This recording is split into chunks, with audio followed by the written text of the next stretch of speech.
All right, we're getting the internet set up here. We'll go ahead and, all right, we are live. We are going to go ahead and call to order this regular meeting of the Planning Commission on Tuesday, October 1st at 2 p.m. Stephanie, why don't we go ahead and do a roll call?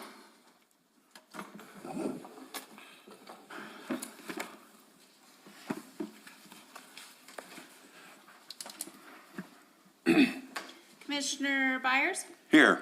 Commissioner Hall? Here. Commissioner Richardson? Here. Commissioner Rigsby? Here. Commissioner Williams? Here. Absent is Commissioner Baugh and Commissioner Michelina. Also present is Stephanie, Alex, and Britta for the Community Development Department, along with Village Attorney Zach Cook. You do have a quorum. Excellent, great. At this time, we need anybody to declare any conflicts of interest for the items that we have today. Oh, sorry, Chairman Rigsby, Ron just joined. Can Oh, you Ron hear is us, on. Ron? Hey, Ron, are you there? Unmute. You're muted if you can hear me. Okay. While he figures that out, we'll continue on. Can Any you hear us, Ron? We may be having audio. Okay. No problem. We'll continue on while we get that sorted out. No conflicts of interest? None. None. Let's move to our third bullet point, the approval of agenda. Any changes or Oh, certification. certification? Oh, sorry, I skipped number 2. Certification of compliance with Resolution 2024-01. I do certify that the properties and meetings were posted in accordance with Resolution 2024-01 and Section 5440 of the Municipal Code. Cool, thank you. Now we'll go to approval of agenda. I move that we approve the agenda for October 1st, 2024. Second. I have a motion and a second. Any discussion? Seeing none, we'll move to a roll call vote. Commissioner Byers? Aye. Commissioner Hall? Aye. Can you hear us, Ron? Yes. All right. Were you able to hear the motion for the approval of the agenda?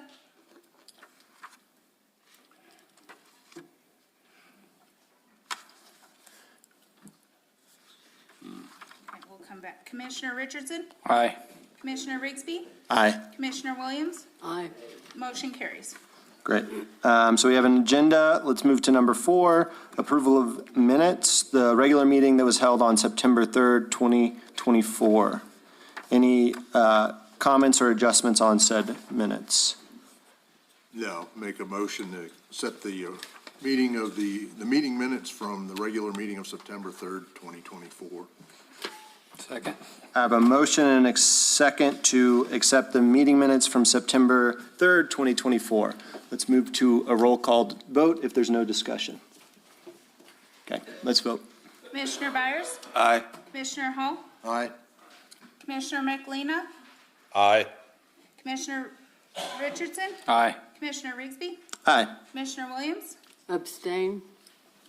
I was not present last meeting. Motion carries. Cool. All right, so we have minutes approved. The next section will be going to our public input. There's a lot of folks here today, so we're glad that you're here to be heard. I'll preface this section of our agenda. The public input that we have right now is specifically for items that are not on our agenda. So if you're commenting on either of the quasi-judicial cases that we have today or the recommendations that we might have to council later in our agenda, you will have your opportunity to comment on those items later in our meeting. This public input is for items that we specifically do not have listed on our agenda. So with that in mind, I'll open it up to the group to see if there is any public input for items that are not specifically listed on our agenda.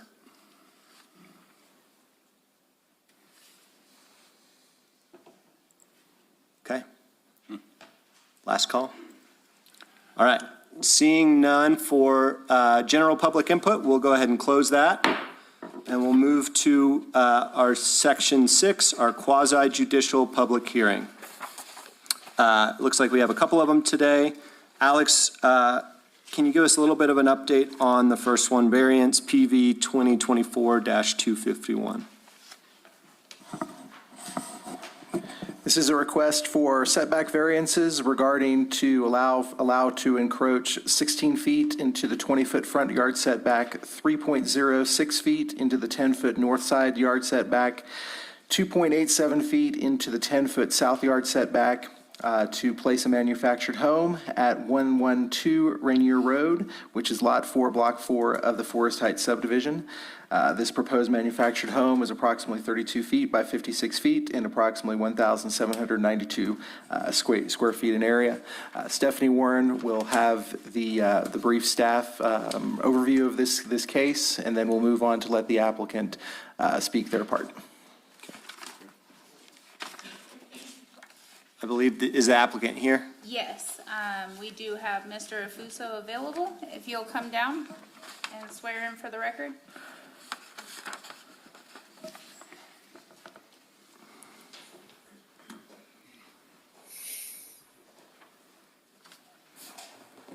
Afternoon, gentlemen. You got to swear at us? Yes, if you'll raise your right hand, state your name and say you'll tell the truth, nothing but the truth. Mr. Sparks, we'll start with you.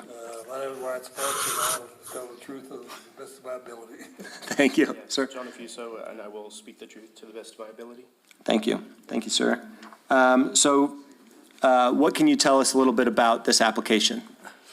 So our house burned, our home burned in the South Fork fire.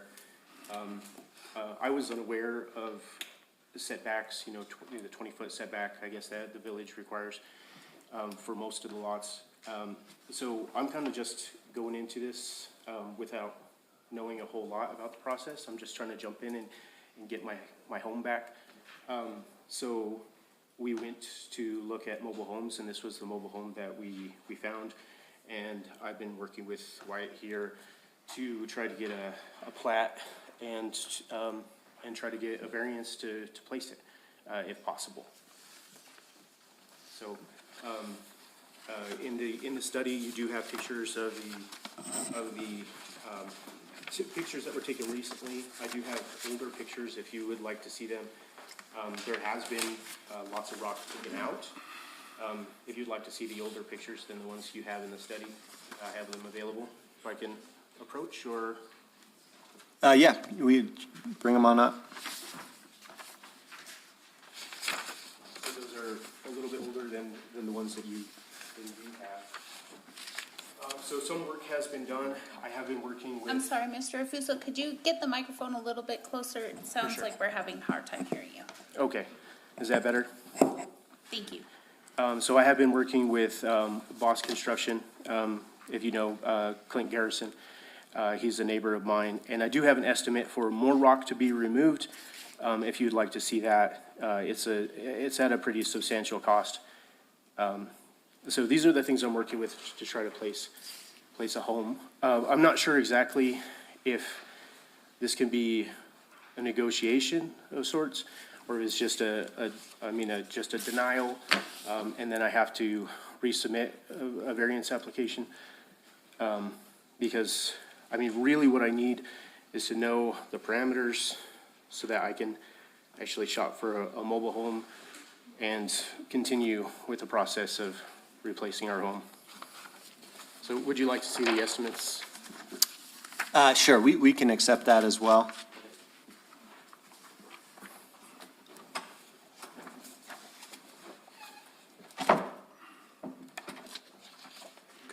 So, like I said, I have not purchased a mobile home yet. So I guess what I'm looking for is I'm trying to make the best out of a bad situation. And I'm asking for whatever, you see fit to allow me so I can replace a home. Yeah. First off, sorry for your house and losing your house. Thank you. Sorry you were impacted by the fire in that way. Mr. Sparks, anything else that you'd want to add on the applicant's behalf? Well, for one thing, when you get out there, the existing road is pushed up basically to the west. And so when you get out there, you still have 20-something feet before his property line starts. And so those existing houses out there before, there was 3 of them that's shown on one survey there that were up close to the property line. He has looked at trying to get that rock removed. It's a hard rock, and his estimates are pretty high to try to do that. He's found a house that fits his family's needs, and so he's trying to get it put in there is what he's trying to do. So I see when you talk about grading and stuff, it sounds real easy, but when you go and get estimates, when you got solid rock and you got to chip it out and stuff, all of a sudden, the lots aren't worth the effort to chip it out and get it, big enough to put a substantial home on. So he's trying to get a variance. He's trying to remove rock already out there and then got these estimates for trying to move more of the rock to give him a little more room up in the front. So he's making every effort to try to fit something in there that his family can use. Okay. Thank you, sir. Stephanie, what would you want to comment on We can do public hearing. Okay, okay, first. All right, at this time then, if there's nothing else to add, we'll open it up to public hearing. For those then in the room, this is the opportunity to comment on this particular item. You all will have the ability to respond to questions if there are questions from folks that need to provide feedback. But at this time, if anybody would like to comment on this item, now is the time for public input.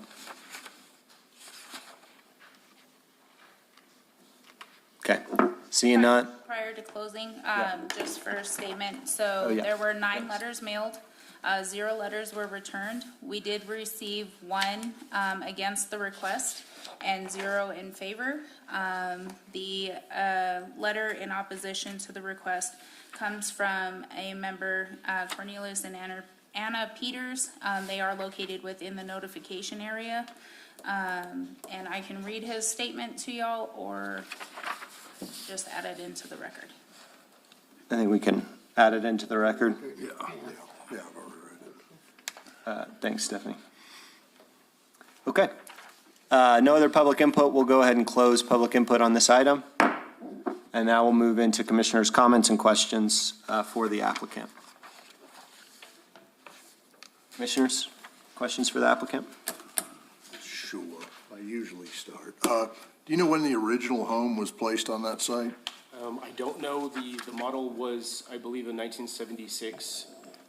I'm not sure when it was placed, but that was the year of the manufacture. Okay, so the 1976, that would have predated the ordinances and the setbacks, is that correct? That would, yes. So it would have been grandfathered at the time of the adoption of whatever ordinance came into place now? Correct. Okay. Yes, and I believe the way it was placed, it would have had a 7-foot variance. It wouldn't have been set back the full 20 feet. Yeah, it shows 13 feet on the old plat. The other question, I look on your proposed house and looking at that lot, where's the parking? There's no parking. Okay, so, if the pictures that I gave you, I did place my truck, so that you can see that there is quite a bit of room in front, and there's a yellow rope, which would indicate the proposed, front of the home. But I did see that as an issue myself. I did purchase the lot next to mine, which is Lot 5, Block 4, and Wyatt is in the works to combine the lots. So I'm not planning on building on that lot. That lot would serve as, to make sure that I have the room necessary for utilities, and also grant me parking. So that's something that I have planned for. So which lot, that's the lot to the south, going back toward University, University? yes. Yeah, Lot 5, Block 4. And I have the warranty deed, if you'd like to see that. I think that's fine. We don't need to see the warranty deed. Okay. Other questions, Commissioner? Yeah, Yeah, the parking was an issue, looking at the pictures here, the truck is actually parked on the right-of-way of the road, Right. and that's not, you can't have parking for residents on the right-of-way. Gotcha. You can't have that. As far as official parking. Yeah, was there a reason you just didn't try to replace it like in kind? I mean, you've got a structure that's 20% bigger than the original one.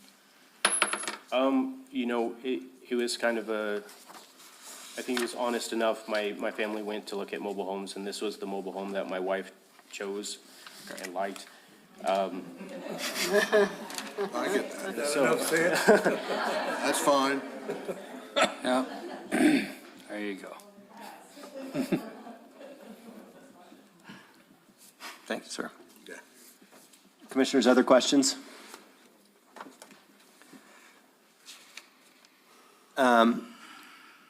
Just out of my curiosity, because you brought it up, so you do own Lot 5. Has there been a consideration to flip it? So you put the utilities on this property and then put the home on the other property? so Wyatt has indicated to me that it may take up to 6 months to combine the lots.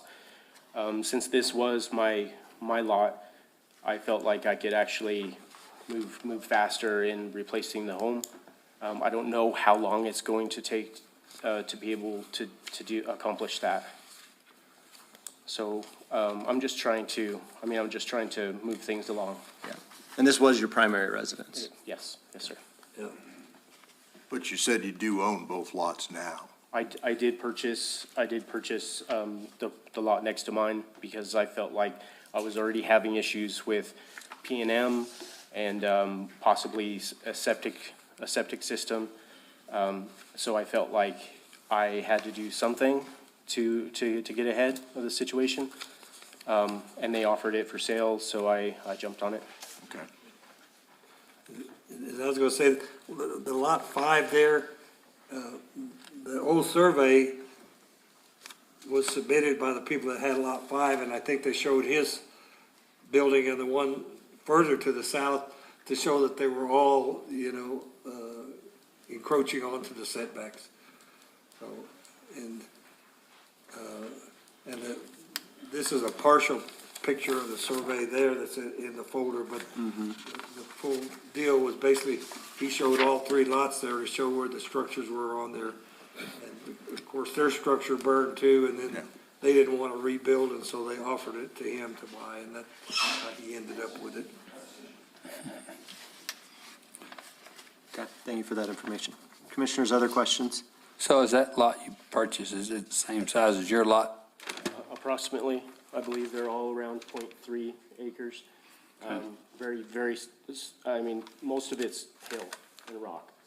Is there less excavation work to be done on that other lot? It looks like in the picture there at least. It looks like there's some topsoil, and then there are some veins of what I've been told to be blue granite running through that lot as well.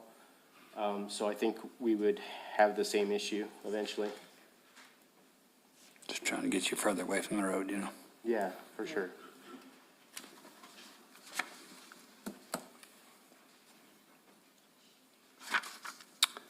Commissioners, other questions, comments? So I guess the only question for Wyatt, I said, if he does combine both of those lots into one plat, does that create any setback issues, or does all that get solved with the 2 lots as one? I don't think it would if he's granted the variance and can set the building on there. Just a matter of time to try to get the lot line removed, and so he's trying to go ahead and get a variance and get this thing set on there now and get some progress made on having a house to live in, Okay. If there's no questions for the applicant at this point, Steph, do you want to, I know you have the staff analysis and recommendation. Would it make sense for you to comment at this time? Yes, so staff analysis and recommendation, as written, is the previous home on the property was lost due to the 2024 South Fork fire, and the applicant is actively seeking to rebuild his home. The proposed dimensions are of a size he feels will accommodate his family's need. Upon the review of the application, it has been determined that the property does have a portion of rock hillside in the rear of the lot that will require grading and excavation to increase the buildable area to the front of the lot. The previous home was 24 feet wide with a 13 front setback. The proposed home will be 32 feet wide and is requesting a 4-foot front setback. The staff finds that the applicant can grade the property and remove the rock ledge to create a larger buildable footprint on the lot that could build within the previously approved 13-foot front yard setback. Other properties within the area of the subject property are performing the same measure to expand their buildable areas of their property. Due to the South Fork fire, there are no pre-existing setbacks for the neighborhood, as all structures were lost in the lower 100 block of Rainier. In conclusion, the staff recommends denying the 4-foot front yard setback and approving the encroachments into the south and north yards for placement of a proposed manufactured home. Thank you.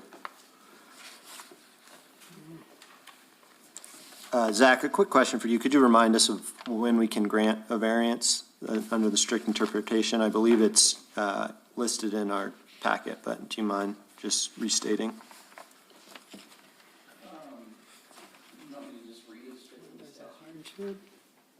Sure, that's fine. Yeah, of course. While he's pulling that up, any other questions from the commissioners? Well, my thought is you could eliminate the variance on the sides by shifting it over, especially if you're going to combine those lots, and then you're only dealing with the front setback. But once again, you'd have that be replatted as True. one lot. It would, yes, you're right. That's on the pretense of replat. Yeah. Do you have it, It's on Zach? the statute, but it is in your packet, and it's kind of mirrors the language from the cases on variances. And it says that you may vary or adjust the strict application of the requirements of this article in the case of an irregular, narrow, shallow, or steep lot or other physical condition applying to a lot or building where the strict application of this article would result in practical difficulty or unnecessary hardship that would deprive the owner of reasonable use of the property involved. Thanks.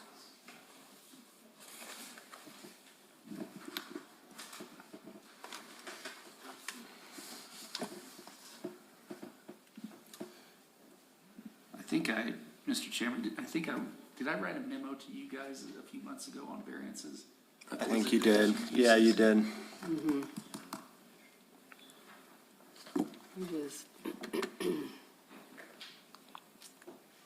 Do you want me to cite from these cases? Did that give you a little help? Did I put in the memo? Yeah, that'd be helpful. Okay. This is from a case from 1989. That's one of the leading cases on variances called Downtown Neighborhood Associations versus the City of Albuquerque. The purpose of a variance is to prevent zoning regulation from operating to deprive a property owner of all beneficial use of his property, all beneficial use, not some beneficial use. To impose restrictions that unduly interfere with that right is confiscatory and may result in a taking, or may amount to a taking. On the other hand, variances should be granted sparingly only under exceptional circumstances. To do otherwise would encourage destruction of planned zoning. The ultimate question to be answered is whether the applicant has shown unnecessary hardship. In answering that question, the body, considering the variance, must resolve several factual questions. The first question is whether the parcel is distinguishable from other property that is subject to the same zoning restrictions. The answer depends upon whether, as a result of the differences between this parcel and others, the zoning restrictions create particular hardship for the owner. The test is whether, because of the differences, the owner will be deprived of a reasonable return on his or her property under any use permitted by the existing zoning classification. If this question is answered affirmatively, then the body considering the variance is entitled to conclude that there are exceptional and special circumstances justifying consideration of a variance. If not, the applicant must seek a change in the zoning restriction themselves. If the body considering the variance determines that the applicant has shown exceptional or special circumstances, then it still must consider whether the particular variance requested is appropriate. The answer to this question depends upon a comparison of the special circumstances shown in the public interest. The test is whether the hardship identified can be avoided consistently with the public interest. If this question is answered affirmatively, then the zoning authority must conclude that the applicant is entitled to a variance. If not, they may deny the variance. Thanks, Zach. I have no idea what all that means, but Is that what we pay you for? Okay, commissioners, questions for the applicant or other comments?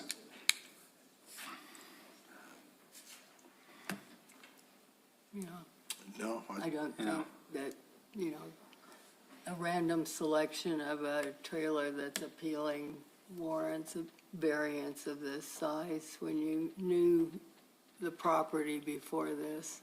You must have done some excavation there prior for your other home, No, ma'am. no? It was, I purchased it in '05. The other home was a 1976 model. So I had done nothing to the property. I knew nothing about setbacks or variances. yeah, Vicky, that predated all Yeah. of the ordinances and all that, so. Well, But I think what we're saying, with given the fire and all this that we're going to be up against for a long time, with all the people who's having trouble, I think what the village is trying to say is if, we could overlook the 20-foot setback and give you back the 13-foot setback if you could establish that same again, which would require you to do excavation, yeah, you have a hardship, there's no doubt. A lot of people have a hardship.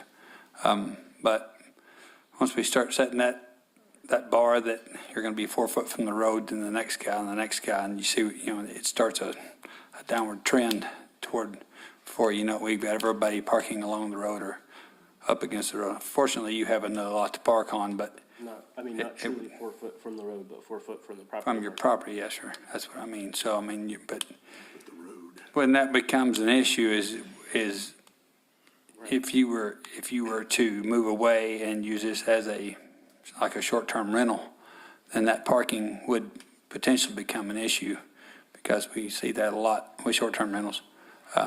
They have several vehicles parked and they're all along the road, and it becomes a hassle for the full-time residents in your neighborhood. So that's the issue I think we all have. Right. I am one of the only full-time residents in my neighborhood. Yes, but that's the issue, if currently, got a lot of people that's going to be moving everywhere at this point to try to find a place to live. With STR is going to be on the rise again. It could potentially be a big deal if your whole neighborhood's gone, which it is, and we allow people to start putting houses that close to the property line, then it would potentially become an issue, especially with fire or EMS trying to get through there with, vehicles along the side of the road, so. Right. And like I said, I don't know if this is something that can be negotiated with you all, if you have authority to, the 16 feet seems excessive. And the original would be the 7-foot variance. Is there possibly room for compromise where I could have a little bit more than I did? I think that's what Stephanie's case study showed, that, it'd be more apt to give back to the original setback that you had with the original trailer. Is that what I understood when you read your? Yes. So it would be more apt to let you have the original setback that you had with the previous residence. If you could figure out a way to either put the trailer you want to have or just buy another trailer that would fit in the same footprint that you already had, then you could potentially just put it right back in the same spot. And to answer your question, we take the application as is, so the variance that's requested. Right. We do have ability to adjust as a commission. And I think that's how we would get to the 13-foot setback in the front yard, if you'd be able to do that. We're not really bad guys, really not. Okay. Well, I would ask, if you could give me a little bit more, I would appreciate that. the other mobile, you know, it would be helpful, is I guess what I'm saying, if I could have a little bit more than the old footprint. No. A question for staff. Do we have to do anything to give the previously approved setback? Like, we don't have to pass anything today to, You can modify your motion of approval to grant the setbacks on which you guys agree upon today. okay. I don't know if that specifically answers my question. The question being, do we need to take action today? Yes. Like, so he can't just go and put a new home with a 13-foot setback today? No, you would have to approve the. So we're reconfirming the original variance, essentially? Yes, because the previous home predated? was a lawful non-conforming use, but now that it's been destroyed, we do need to make something official for the record. Okay, thanks for clarifying that. Commissioners, what are your thoughts? Well, I'd like to see what the site plan looks like with both plats and evaluate it then. As it stands now, my inclination is to deny it and come back with a plan with the both plats. In 6 months, Whatever long it takes you to get that done. for sure. I understand that. You know, my family is renting a basement apartment right now. It's like a 2-room basement apartment, because that's what we can afford. So, you know, if I would appreciate, and my family would appreciate, to be able to get some of this moving towards having a home. And that's what I'm asking for. What's the ETA on the new home? I'm sorry? The ETA on the new home? I mean, this was one of the first steps. I mean, we've gone through, you know, cleanup and asbestos testing and the little bit of rock that I've been able to get out, talking to P&M, figuring out utilities, trying to check out septic tanks. This was the next step so that I can at least figure out exactly what footprint I need so I can get a building permit and go ahead with everything else. Do you know, though, if you purchased a home today, how long would it take before you could receive it? I don't know. That would depend if it was a home off of a lot or if it had to be built first. I don't remember exactly what they told me as far as, I think they come out of San Antonio, the dealer that I was working with.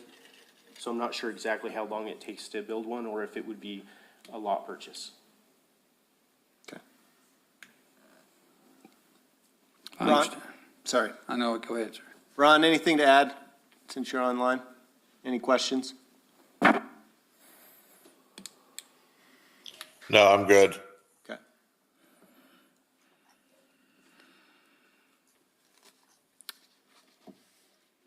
We'll need a motion to address this issue for the individual. I think the staff's recommendation is pretty clear, in my opinion. So I'll kind of leave my comment at that, and then if there's somebody that would want to make a motion or would it like to adjust the current variance, I'd be open to discussing those items, but we will need a motion to address this.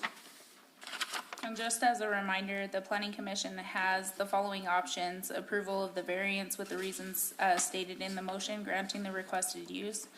Number 2, require modifications to the request and have it returned to the planning commission to review at the next meeting, or deny the requested variance with reasons and conditions. So on the approval, if you wanted to modify what you will approve for any of the setbacks, we can do it at that time and not make him come back in unless you require a modification to a full site plan, then they would have to come back at the next meeting. So just to clarify, because maybe I'm a little slow today, we can approve, but one of the stated reasons within the motion is the actual variance itself, Yes, that the variance shall not exceed 5 feet into the front setback. correct. Okay. Thank you. The 3-foot setback to the north, it's not into the setback towards the property that you own, correct? Right. Is that right? So is there a reason you did that instead of asking for a full 5 feet on the south setback? I don't know. Fair enough. I think it could probably be moved some to the south and not be quite up against that. The rock shelf does swing a little bit more to the east there, so there's probably some movement there. But either way, we could move maybe 2 foot to the south. That's set back there. Yeah. You could avoid that north. If we could avoid the north setback variance altogether, then it would just be a setback into your own property. And then we Right, would, with the commitment to, yeah, replat it as one, yeah. yeah. I would have liked to seen Then it. it's not existing. I would have liked to Correct, if you see guys do another require estimate on the- what it would have took to excavate the lot next door, if it would have been a more viable answer, then might not have been such an issue here to put it on the other lot. Oh, like all together? Not Altogether. even plat them together? Yeah, so, Did you ever look I at mean, that, using the other lot that you just bought? Placing it on that property? Honestly, I thought that this would be an easier way to go. I didn't know that I could do that.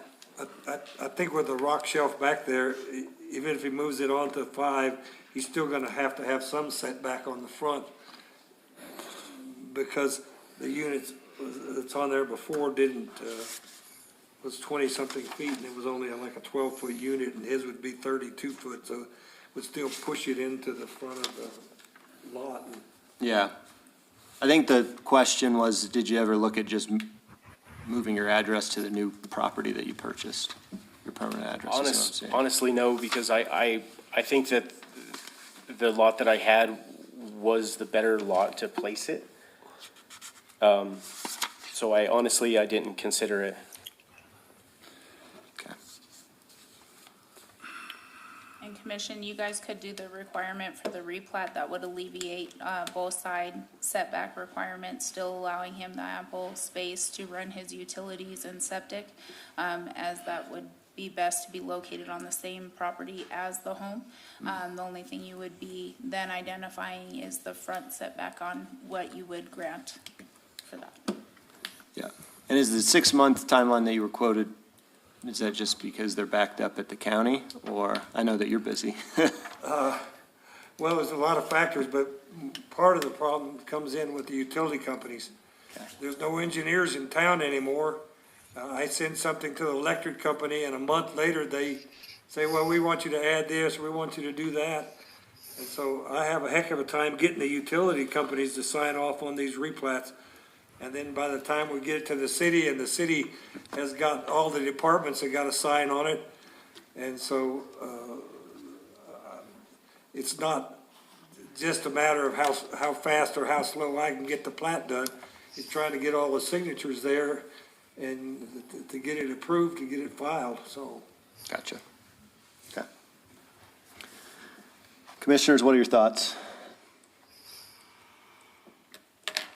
so Stephanie, I guess the question I would have is, if he was denied today on this property that he has, the original piece of property, could he come back before the 6-month? So if Probation denied time. today, they can reapply after a substantial change to the site plan has been made, or they would have to wait 1 year to rehear the exact same request. Well, my question is if he got a estimate on what it would take to prepare the other lot, if it was an easier preparation to set the house back further, could he reapply on that lot? That would be a modification to the request. So either that would be a decrease in the setbacks that he's asking, or it would be a completely different legal description of a lot altogether. So that would be a brand-new case, and there wouldn't be a Okay. time frame on that. Because going back to how long it takes to get the home and all that stuff, you've got some time here still yet. We've established it. Unless you bought one today, it's not going to show up tomorrow, unless you bought one on a lot. So, I think that, I mean, I haven't gotten an estimate on that lot, but I do feel like it would be the same situation I'm in now as far as cost. I really don't think that there's gonna be much difference. I don't think it's gonna make things easy. Have you all had a chance to drive by, or do you do that We at all? only look at what's presented to us in the case and what you tell us, so the Gotcha. photos provided, and the application that you give us, so we don't go by and look at any property before this. Wyatt, do you feel like that lot's any easier than my current lot? Here's a proposed house I did on that lot before. It was 24 feet wide, and so it was 21 feet from the front. So if you add another 8 foot onto the house, then you're gonna be into the setback, 4 feet. 4 feet Yeah. instead of, Well, no, it would be 12 feet, 13 feet, similar to the old setback, yeah. right? If I did that math correctly. Right, exactly. I think I might have done Four you're on it. Yeah. I think the options we do have, we can approve it with a change in the number as is today, and then the variance options. We have the ability to require significant modifications and they come back. We can always table it or we can deny it. And it looks like, Michael, you might have a comment. Yes, Chair Rigsby and Commissioners. One of the things that I think we were looking at, it's possibly being an issue, is starting to rise up. And that's with these homes that have had both fire and flood damage as they come back. And if they were prior to any of the zoning ordinances, they're going to run into an issue every single time related to any impact that they have with setbacks or any other requirements in the code.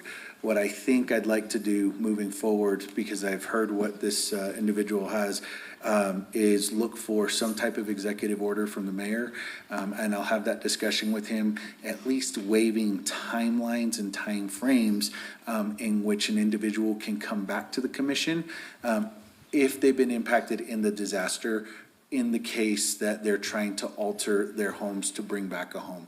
Okay. Specifically for the disaster, because you will have significant numbers of homes that are going to be impacted with those timelines. And so rather than wait 6 months or a year to come back, or have to wait for the significant changes, much rather allow residents to look at being able to come to this committee in this body and have a decision rendered quickly. Yeah.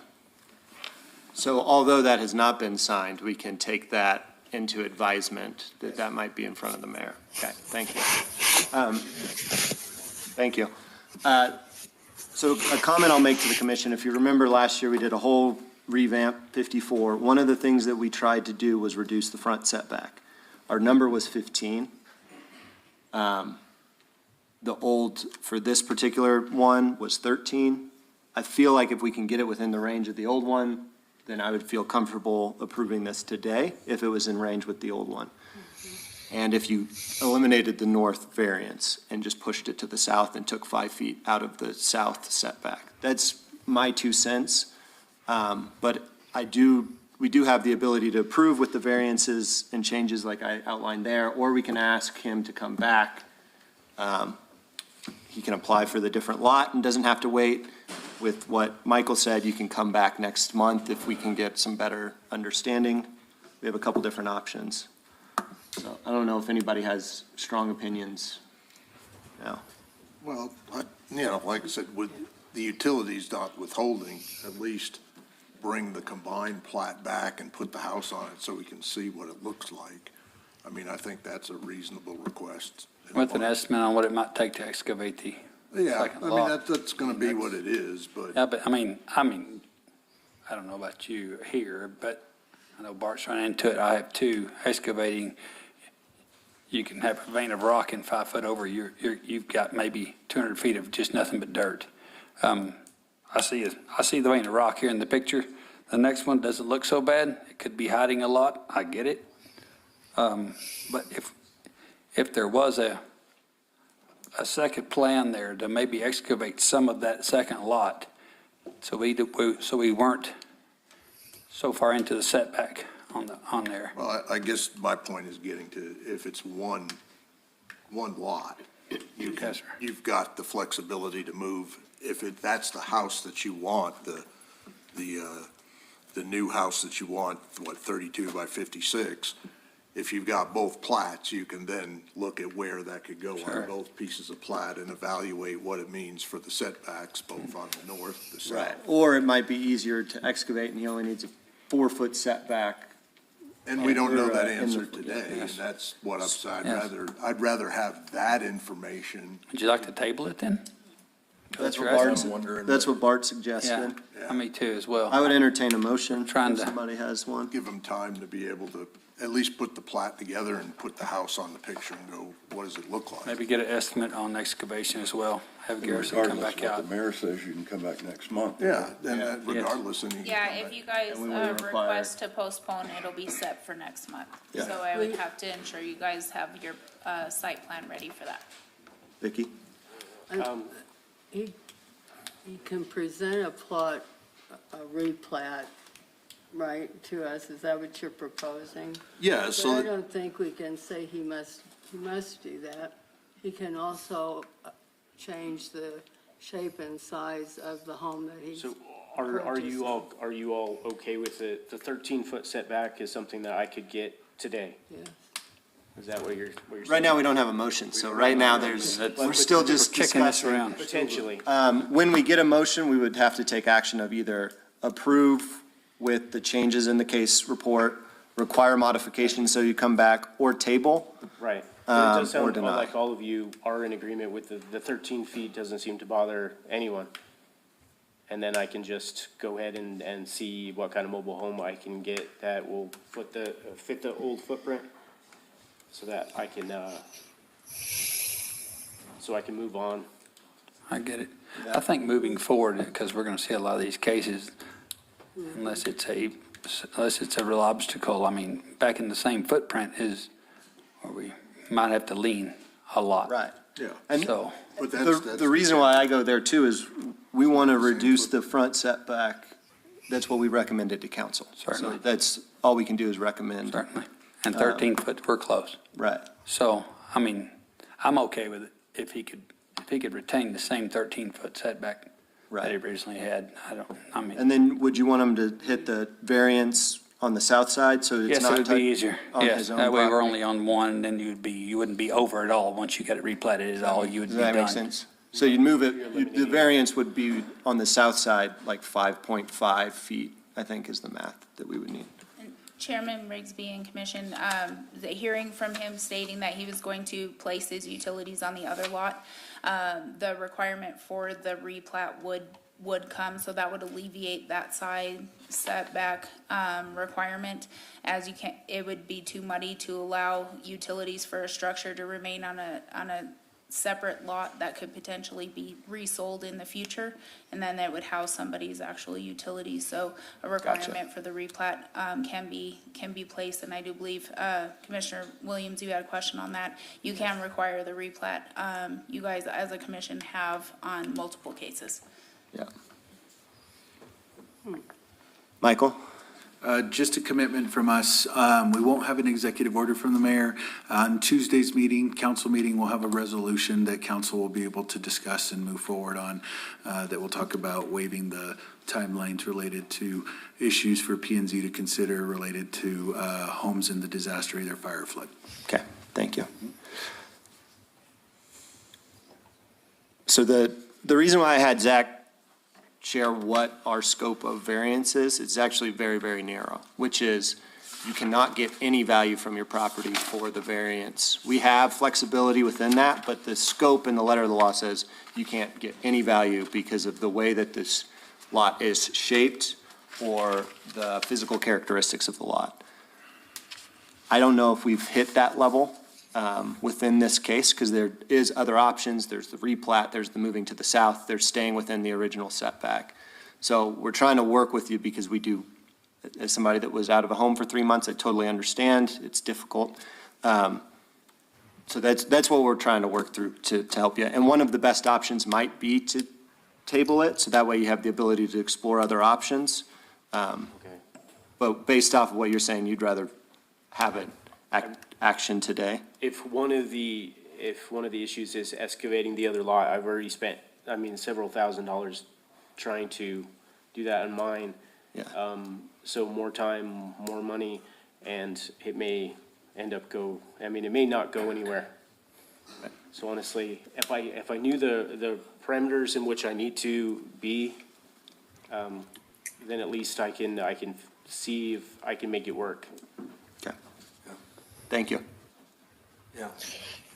I think he's asking not to table it, but if you're gonna allow him a variance of, 13 foot, to go ahead and do that, and then he can see if he can find a unit that'll fit into those setbacks. Yeah. The replat, he may be able to set a unit on 5 without even doing a replat.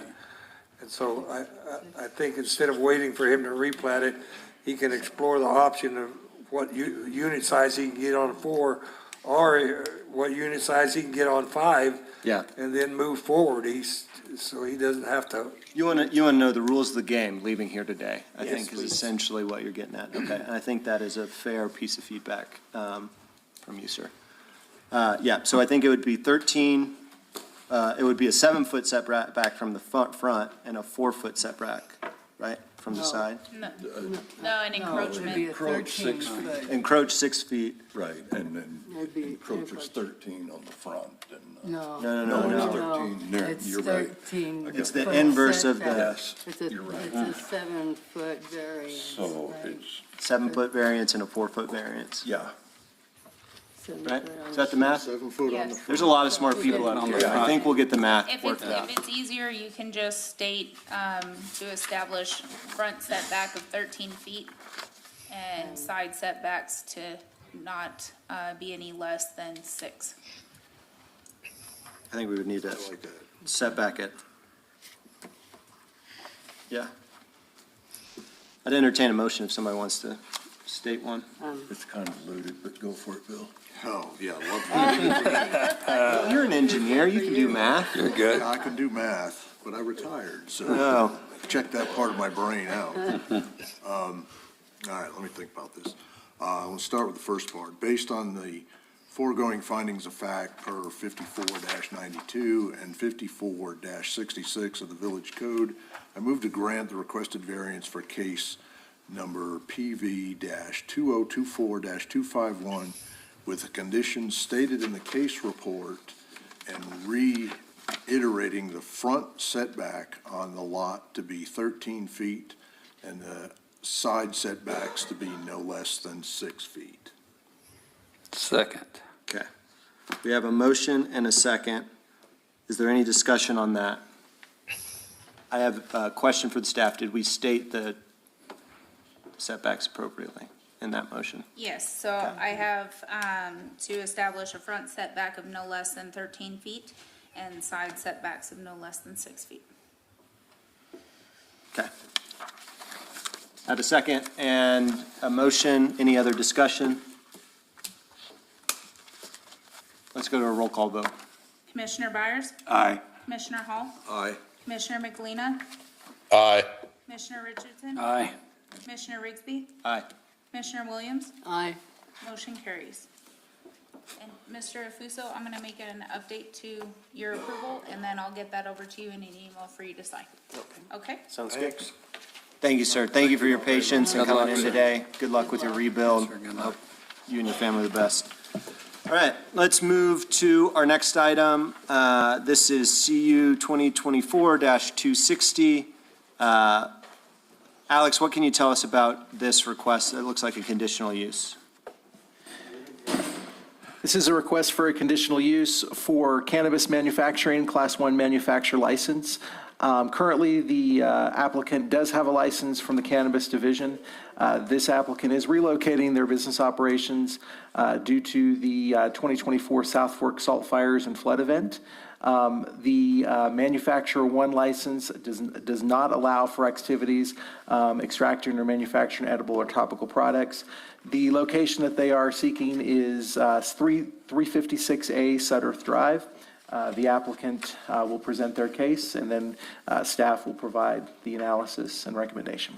Great, thanks, Alex. We'll swear you in, too. So if you'll raise your right hand, state your name, and then you'll say, you'll tell the truth, nothing but the truth. Chemo Granger, I'll tell the truth, nothing but the truth. Thanks. Chemo Granger, I'll tell the truth, but nothing but the truth. Thank you both. Great, so tell us a little bit about your situation and what you're looking for a conditional use. So we started out in the Adobe Plaza. You all know where the Adobe is now. It's gone. We found a place to lease. We have leased it, or in the process of leasing it. We put a deposit. And we have a cannabis retail license at the moment. During waiting for the meeting and stuff for all this to take place, our manufacturing one license has lapsed. We didn't re-get it because we didn't know if we could have it. What a manufacturing one does allows us to make our own pre-rolls and not pay outside to get that done by a manufacturing company. And we're a deli-style cannabis retail shop where we have it on the shelf in a jar. People can look at it, see what they're buying. It's not in a prepackaged where they can't see it. I feel we sell a fresher product. And the manufacturing one allows me to sell deli-style to package as I sell. Okay. And so you're asking for the license class, you're going to get the license class? Yes. If you guys allow Okay, it. perfect. If not, we'll have to outsource all of our manufacturing. Okay. Anything else to add on this? Yeah, we were voted best dispensary in Ruidoso 2 years running. Yes, sir. Very nice. It should mean a lot to the local community. Yeah, great. Okay, at this time then, if that's the long and the short of the application, we'll move to public comment on this topic. Sir, if you'll come on down, and gentlemen, if you don't mind just stepping into the first row, we'll hear from this individual to get his feedback, and then we'll. Do you mind stating your name, say you'll tell the truth, nothing but the truth? Phil Davis, I'll tell the whole truth. And your address, please. Address as well. 104 Bishop. Is that possible? I'm representing Karen Davis, whose home borders this piece of property. And I'm just curious about, I'm not familiar with the manufacturing of cannabis.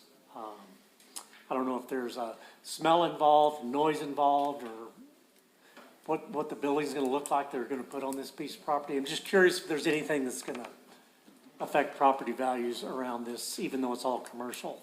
I have a question about. Yeah, certainly. We'll actually have the applicant, if you don't mind coming back up, and we can have you sit in the front row, or if you guys are going to be nice, we can have you both sit at the table and have a conversation. Yeah, so I think you gave a brief overview of what a Class 1 license is. Maybe you could explain a little bit more of the scope of what you're looking for. So the manufacturing one license allows us to roll a joint. That puts it more in layman's terms instead of a pre-roll. A lot of people don't know what that is. I'm familiar with that. Okay, so there's not gonna be any smell because there's nothing burning. Okay. There's no machinery involved. It's my hands and my employees' hands. And then also, like I said, it allows us to package as we sell, not sell prepackaged just sitting there. So you're not growing? No. In No, sir. that? Okay. Not growing, not extracting, doing any extractions, baking, or none of that. No different than the company next door does. So are you putting a new building on the property or? No, sir.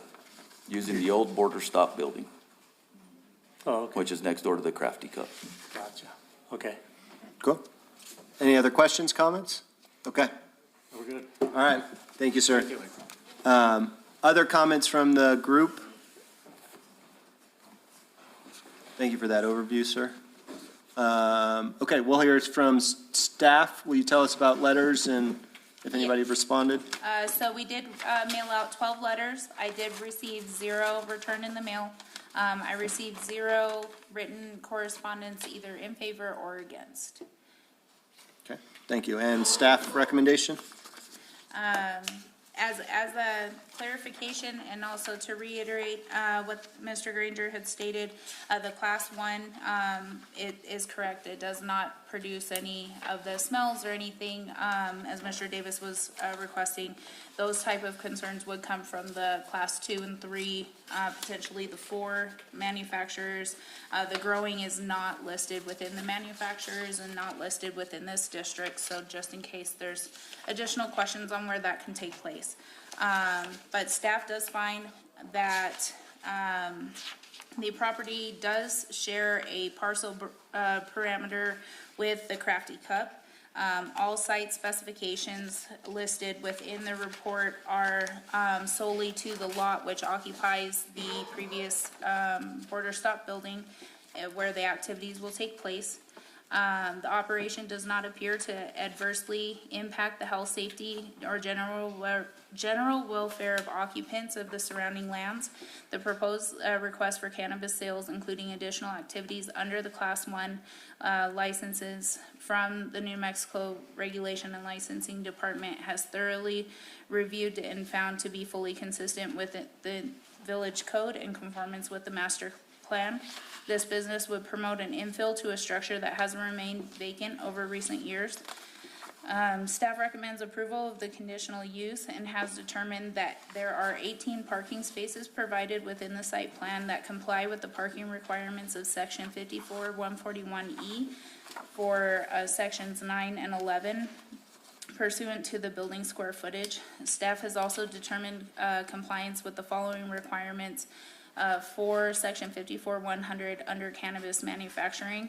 Cannabis cultivation is allowed provided that the establishment complies with the New Mexico state law requirements, including 300 feet from a school, adult, or child daycare center. The applicant did supply a written statement, which is contained in the packet, indicating that they are outside of that 300-foot rule. Site development plan meets minimum code requirements. That's not applicable to this case. The site is existing, it's not a new building. C, all activities in the use shall be conducted fully within enclosed portions of the building. This will be conducted within all portions of the building, as the applicant has not stated any use of outside. D, an incidental storage area is allowed outside of the enclosed portions, but shall not be used and shall be screened from view from each property line. The applicant does not have outdoor storage. And then an air filtration plan approved by the building official and the New Mexico Environment Department is required. The applicant will ensure to secure all necessary permits to install all applicable filtration systems under the Environmental Department. Okay. And then listed is the Conditions. uses. Yep. Thank you, Stephanie. I also forgot to close public input, so I'm going to go ahead and close public input. And now we'll open it up to questions from the commission. And Stephanie, thanks for the staff recommendation. Commissioners? I have one question. Is there anything other than rolling joints that the manufacturing ability, I mean, like making gummies or? That's a Schedule 2. That's a Class 2 manufacturing license, baking or anything like that. The manufacturing one allows us, like I said, to be deli style. Right. And so basically all you're doing is being able to roll joints and there's nothing else that can be included in that? No, sir. Okay, that's all I wanted to know.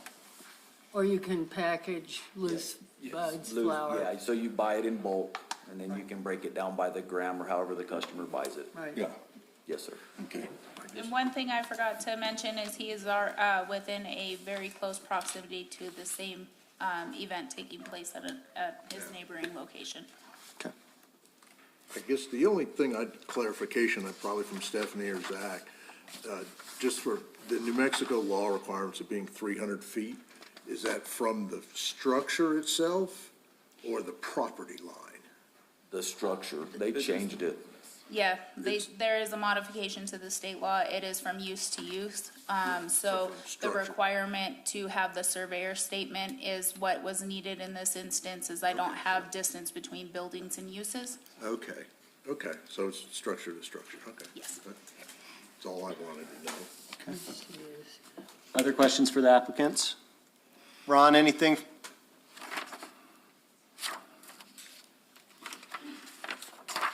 Hearing. Ron's napping. All right, No, I heard.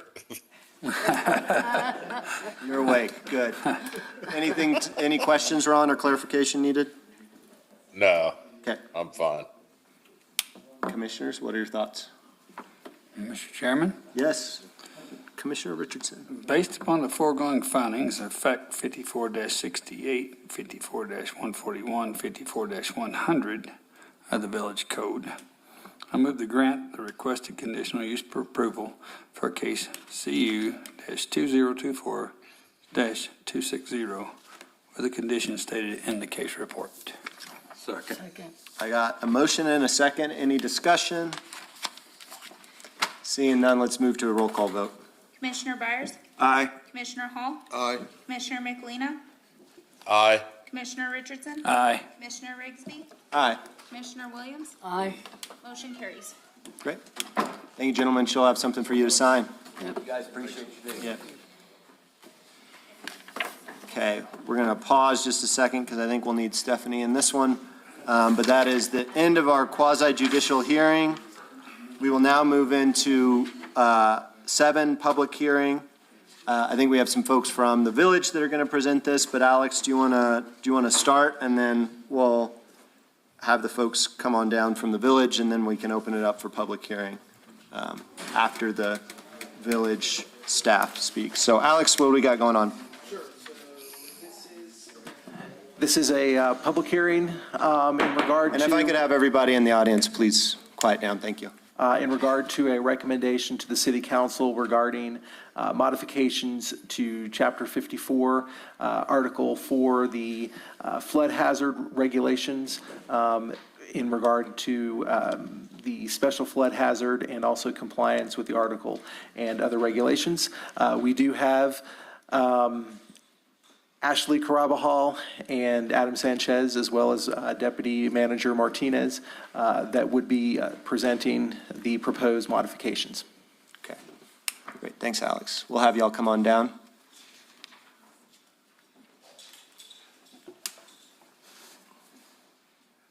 We'll have you, well, I guess I don't need to swear you in. I guess you guys are going to tell the truth, right? This is not quasi judicial, so I don't need to swear you in. Good afternoon. So this ordinance that we are proposing an update to is to help provide stronger language and clarity. This was recommended by FEMA and by the state floodplain manager. So we are currently looking at modifying section 54-327, basis for establishing areas of floodplain hazard. This is just dating the panel numbers, the firm panel numbers that were adopted back in 2014. This is just to provide clarity of the firm panels that the village does fall under.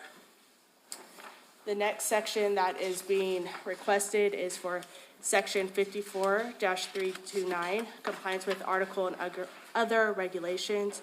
This is just stating that all appropriate state and federal permits will have been obtained before the issuance of an approved permit by the Village of Ruidoso. Again, just making sure that Army Corps or if NMED need to be notified for anything that's being done in the floodplain or the floodway, that the appropriate permits were pulled prior to reaching out to the village. Adam, Michael, anything to add with that overview? No, just in general that the main reason behind this increase to the ordinances is just to make sure that we continue our continuity of remaining compliant with FEMA and the federal flood insurance requirements as we move forward. And just a disclaimer to dispel any rumors or issues or concerns. A lot of this is not for identifying properties or condemning properties or anything of that nature. It is strictly for identifying the information that FEMA had identified, clarifying that information. We're not adding anything new. These are the same firm panels that were adopted in 2014. We're just making sure that they're stated in the language now rather than just making reference to them, so. Okay. Nothing for you, Adam. Okay. Maybe for the folks' firm panels, do you mind explaining what those are real briefly so everybody understands? So your firm panel is going to be your flood insurance rate map. This is what insurance companies use to. Can you, sorry, Y'all can't hear her in the back, can you? Okay. Do you mind speaking more so into the mic? You can even I twist it. apologize. Yeah. Firm panel is a flood insurance rate map. This is a map that the flood insurance companies use to determine flood insurance rates. So FEMA, whenever they do studies, they'll come through and they'll actually issue FIS, which is a flood insurance study, and along with that, they'll issue the firm panels, which are just nice little area panels that show where your house sits or your lot sits in relation to the floodplain and the floodway. Those panels then go to the insurance companies that will determine insurance rates. Okay. Just another clarification on that. So the adoption these were adopted in 2014 Correct. after Dolly. We're just specifying which panels in our code today after they've already been adopted by council Correct. 10 years ago. Correct. Okay. And this is just telling us insurance rates.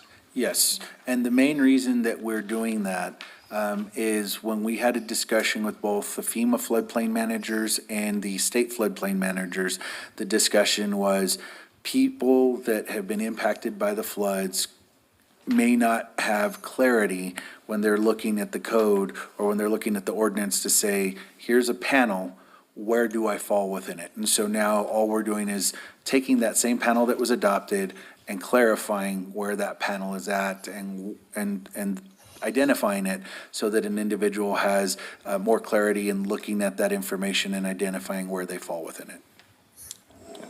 Thank you. I guess the question, Michael, is will there be additional panels based on the flooding? This is just the 2014, not the updated. New panels will not be brought forth and updated until FEMA does their own survey. But And I guess just everybody's probably seen the draft floodplains online. So, I mean, these are obviously, they have limits on whatever these firm panels are. Are there limits now in the draft that are beyond these firm panels? They just So haven't. just for clarification, the panels themselves are what was adopted by the 2014 ordinance and after Dolly. The map, what the map is showing is the floodway, which was already established, that's a 2014 floodway, and the expansion of the floodplain, which are the new high water marks. The panels aren't necessarily identified as reaching new areas. They stay the same. The only thing that the temporary floodplain map is doing is identifying the new floodplain from high water mark to high water mark. That's a requirement that has to be identified also to stay with federal flood insurance guidelines. And so when people look at the temporary map, the reason we're doing that is for assistance on the insurance side. If you come in today to the village and you are within the floodway, the floodway is not changing. It's still current. Based on the current code, there's no construction in the floodway. So if you have a damaged property, there's two ways to determine the amount of damages. One is to have a contractor come to your property, they get an evaluation of damages, and then they turn around and look at your assessed value per the assessor. And if the damages from the contractor are 50% more than those damages of the assessed value of your property, and you are within the floodway, the house cannot be rebuilt. That's just per ordinance, that's federal requirements, that's state requirements. That's something that we have to deal with. If those estimates are under 50% and you are in the floodway, you were allowed to build back, and the way you were at, you can't enhance, you have to build back to the original set, and that value is then grandfathered in. And so that home is grandfathered in. If another disaster comes and takes the home, it can't rebuild. Now, if you are in the floodplain, the estimated floodplain, and on the map, individuals may be looking at it. real quick. Sure. Sorry, before you get, will you define floodway and floodplain? Floodway is the channel in the river, which is what we're following. So the floodway is the actual channel. Floodplain is high water mark to high water mark and what's in between that area. The 1% chance of flooding over a year. it's enough space to allow the water to spread out, because the more you channelize that river, it's gonna create more damage because it's just gonna speed up. So a floodplain allows water to spread out, slow down that river, and create less damage.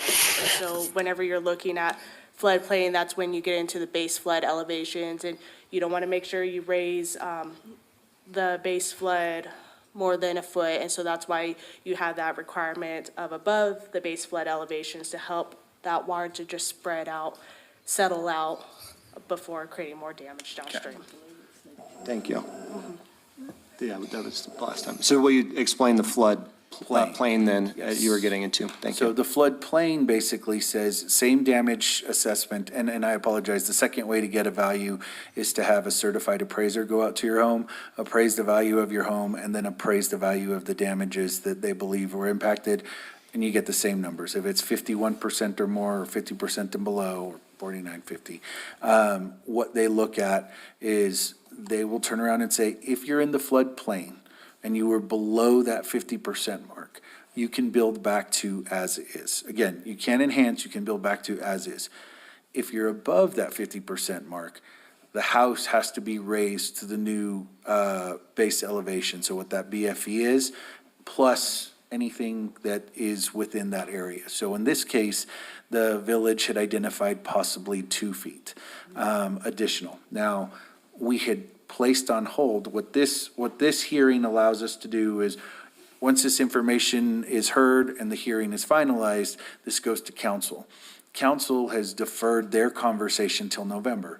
The main reason that was deferred to November is because we were going to have a follow-up with the state. The state was providing information locally that, while the village was fine with 2 because we've worked through that number, the base elevation, or the BFE that they had identified was a possible +5 or 6. The reason it was a possible +5 or 6 was because of debris that was coming off of Adjoining property. the burning, or the burn scars and things of that nature. However, we've had those conversations. We are confident that it does not need to be +5 or 6. We believe that it'll be +2. What the village is doing now is we will actually be identifying our third-party engineer to go out and independently verify the same information that Ashley, who's our floodplain manager, has identified, and collaborate that information along with the state's information to basically lock in that +2, so that we are safe for all federal guidelines and requirements. So what that means is, if you had more than 50% damage and you were in the flood plain, you can build back, but you have to build back to the new standards. So if it's whatever the base elevation is, so high water mark to high water mark, plus, in this case, our recommendation is 2 feet, you would have to elevate the property 2 feet above what that base elevation is so that you could start. So, for example, if a home is currently sitting on the ground, the base elevation is 2 feet and the additional raise is 2 feet, you would have to raise the property 4 feet in order for it to be compliant and meet all federal insurance flood guidelines to move forward. If we don't adopt something like this, the village loses flood insurance as an entity and as a community, and it also limits us on the possibilities of receiving future funds directly related to federal grants and water. So is it, Michael, is it your understanding that the federal change will be +2 feet above the base elevation, and that's why the village is looking at that? The HUD. So the HUD actually just passed some regulations, I think back in April, stating that 2 feet above BFE is going to be the new requirement moving forward. BFE, do you mind just defining that so we're all speaking the? BFE is base flood elevation. Okay, thank you. And just to clarify, the reason that we are following HUD standards, one of the initial cases you heard initially was a modular unit. Most modular units that can be produced quickly are meeting HUD regulations and standards rather than meeting the New Mexico state standards. It's easier to get that full standard set up and processed. And so we want to make sure that if someone buys a HUD modular unit or is building their home for HUD requirements, whether it's they get federal funding, whatever the case may be, and they come into the area, that they're not pushed out or limited on what can be utilized, so that we meet that requirement as well. All right. Other questions? I think we'll have the opportunity to do some more questions. This was really intended to get a full understanding of what the proposal was in front of us. I'd like to open it up to public input, and then we will, as commissioners, probably have questions for you all. For public input, so this group knows, because I think folks were curious or wanting to provide their input, we're hearing feedback from the community commenting specifically on this ordinance and the changes that are underlined and bolded in the text that you have. So this is already adopted. The only thing that we're looking at for the changes are underlined and bolded. We'll open it up for public input. We're going to limit the time for public input to 3 minutes, I think is what we typically say. And I'm going to keep that pretty firm. And then once we close public input, we can have us as commissioners will have additional questions for the staff. Okay? Thank you, staff. I think that helped folks understand a lot. Okay, so at this time, we'll open it up for public input, 3 minutes. And again, this is just your comments or input on the ordinance. It's not a cross-examination. Okay. Going once. No, I didn't think that was the plan. I think we just, if anybody wants to come down and have an input, yep. I'm sorry, Chairman, that's how they do the council. I think Oh. that's probably what they were ready for. We're a little less formal than the council. I apologize. Yeah, you got to be more If aggressive. you'll state your name and address, please. Okay. Hello, I'm Angie Olivas, and my address, I have several. My office is 546 Sudderth, and I have 6 different river properties. So I guess Fern Trail is one, Robin Road, my office and my triplex next door. So I'm okay with the amendments to the ordinance. I think it's common sense to raise, so that's fine. But on 54327, it would be nice if those panels could be visually added instead of just the numbers. And where can we view these panels? Where are they at? They are on the FEMA website. They're the holder of the data. Okay. That's If- good to if- know. If you want to, we can also aggregate questions and then ask these from staff at the end, just Okay, if that's better. yeah, Is sure. that how you'd prefer to do it, Steph? However is easier. Okay. Yep. Go ahead, sorry. So these panels that are being added to the section 327, are we doing that before the new flood map is approved? And so what about the new flood map? Is that also going to be added to the ordinance? Yeah, Okay, great that's one question. question. From what staff said, this time we don't have the new map. These are just specifically calling out the ones that were added after Dolly in 2014, after we got the new map from So- Dolly. Is P and Z going to have to meet again to adopt that into the ordinance? We'll have lots of meetings, I'm sure, over the next, yeah. Okay, that's what I was thinking. So on section 329, can somebody define where it says, no structure or land shall hereafter be located or altered or have its use changed without full compliance with the terms of this article? This is the part that I would like the definition. And other applicable regulations. What are other applicable regulations? If we could have a better definition of that. So that's something I would like to see. applicable regulations would fall under the appropriate building code for which floodplain your property is affected by. Okay. So then, page 37 to 45, rebuilding within flood districts. It references the federal and state floodplain guidance, that it's imperative that our village is following this. So I just cut and pasted and Googled federal and state floodplain guidance, and I came up with this document that I found so helpful for me as a citizen and not part of your guys' community. But I think this is really helpful for anyone that wants more information about the floodplain. It's called Floodplain Management Requirements. I'm not sure if that's where the village is getting the information. This one was dated February 2005, so I don't know if you guys are using something newer.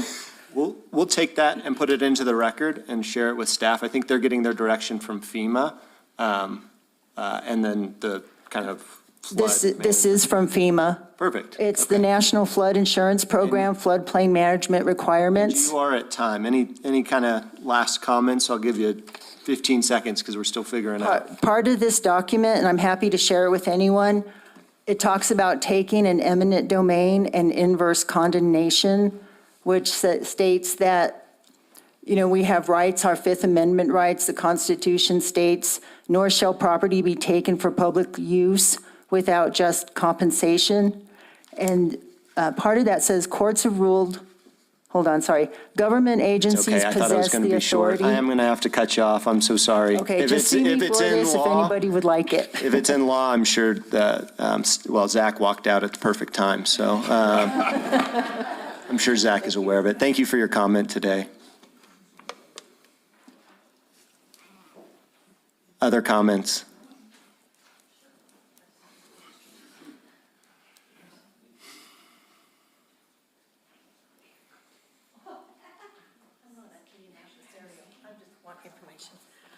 Hi, Vicky.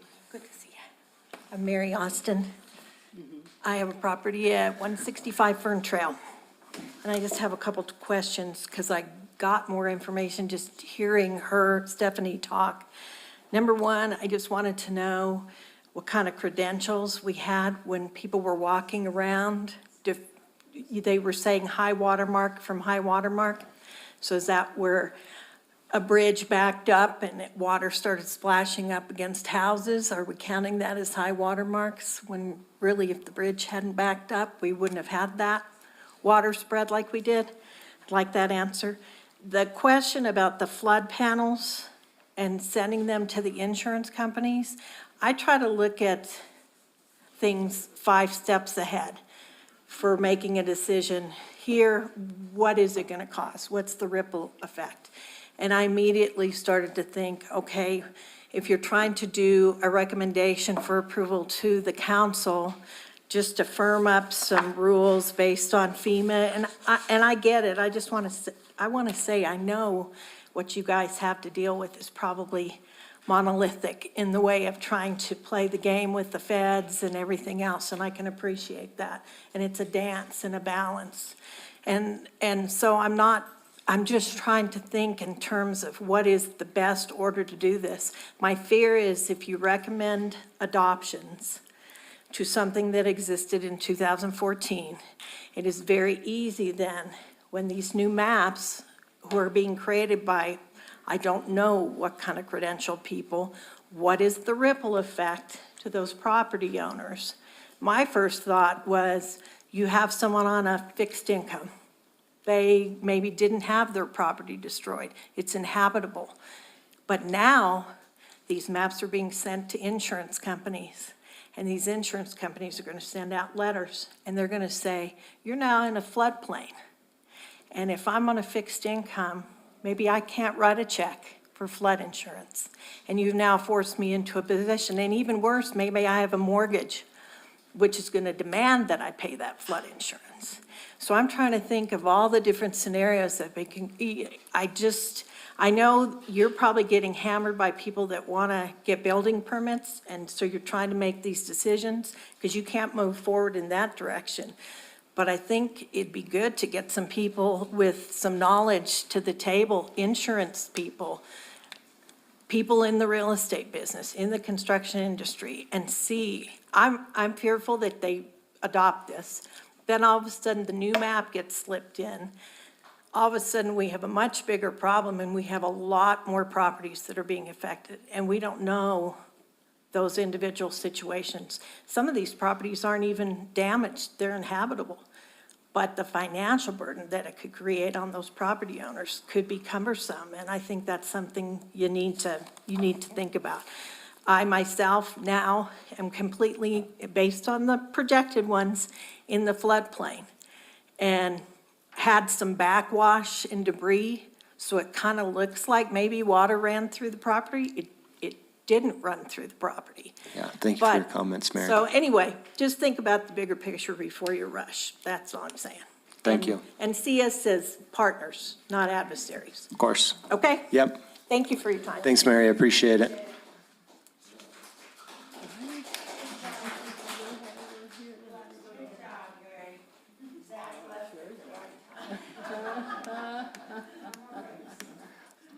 Other feedback from the group?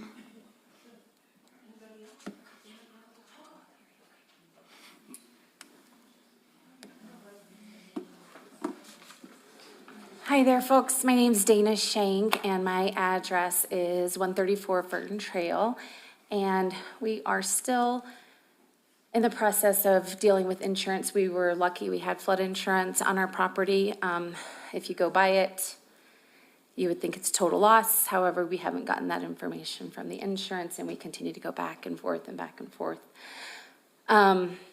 I just hope you guys keep in mind that this is a fire-related flood, and I don't know how that factors in. I know that there's a fine line between keeping FEMA happy and getting more funding if this were ever to happen again, but I also don't think that as an area that hasn't flooded in 150 years like this, or, you know, in modern history, should just be blanketed with so much increased floodplain, and like Mary said, of the burden of flood insurance for a lot of these people.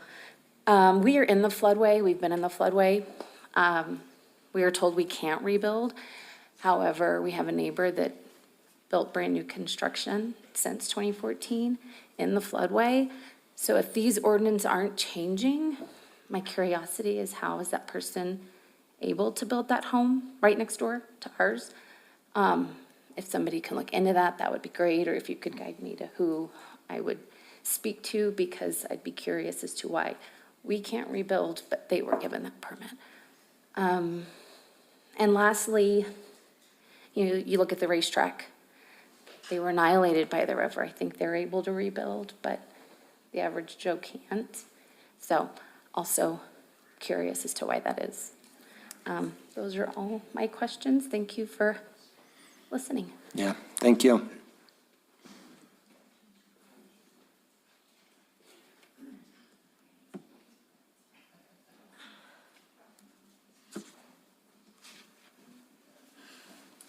Good afternoon, Commissioners. Hello, how are you? Doing okay. Good. If you'll state, yes, thank you. Ashley Dalton Farmers. My business is now at 308. It was at 662 across from Cattle Baron, and that is now gone, but I'm a farmer's insurance agent. Hi, my name is Glenn Chang, Farmers Insurance Agent. My address is 2911 Sudderth Drive. Thanks. So can I ask a question first? And this is just because we've been in task meetings. And so my first question is, in the task meeting that we were in 2 weeks ago, FEMA was on the phone and they stated that they would not be doing the rezones, that they were just here earlier in the year, which they were, but they would be advising us as a village on what our new ordinance should be and how high we should go above, and their reflection was 2 feet. So I think what we're seeing quite a bit is people come in frustrated because they're very confused on the process. They're being told they can't get permits because we're waiting on FEMA to remap, but yet FEMA flat out said in that meeting on the task force that they are not gonna be here to remap.